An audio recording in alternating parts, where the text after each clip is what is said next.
if we go on to the status of knowledge concerning Allah's beautiful names, because we have a general instruction from Prophet Muhammad sallallahu alaihi wasallam with regards to knowledge, and that is talabul ilmi farida ala kulli Muslim.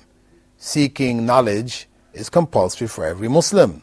It's the general principle, and we know that that knowledge begins with the most important knowledge of the religion. But the knowledge of the religion is vast. So where do we start? And when I say it begins with knowledge of the religion, I'm not, negating knowledge of the needs of this world. There are things that we need to know to be able to function in this world. And that's part of the obligatory knowledge on every Muslim, that he or she must learn what is necessary for them to be able to effectively function in a society, be able to contribute in that society towards its development and its growth, etc. But there is an individual obligation, a primary obligation, which begins with that individual and his or her relationship with God. So that's the religious knowledge. So we said, where do we start with religious knowledge? Well, of course, we know that the foundation of our knowledge is that of Tawheed. This is the essence of Islam. This is where it all starts from. So, if that is the foundation, Tawheed, even this science, this field of knowledge, is a vast field of knowledge, Tawheed in itself, is still quite vast. Where do we start with regards to it?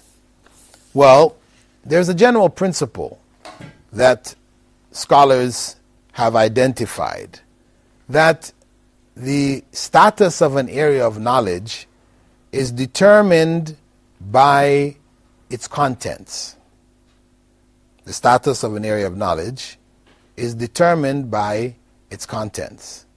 So, if the contents are about Allah, Tawheed, this makes that area of knowledge, since Allah is the most important thing in our lives, the most important matter that we should be concerned about, then we can say that this area of knowledge is the most important.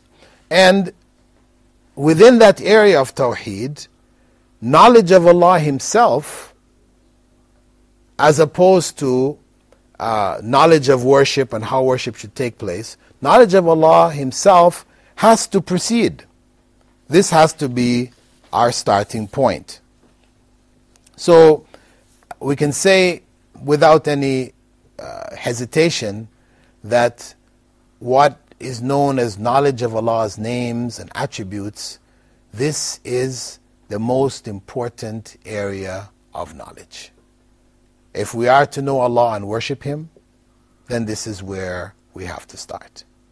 And if we can remember, when Allah informed the angels that He was going to create a vicegerent in the earth, a Khalifa, and they questioned the consequence of the creation of man on earth, having observed the consequence of the creation of the jinn, they saw corruption, they saw the spilling of blood, they saw harm coming out of it.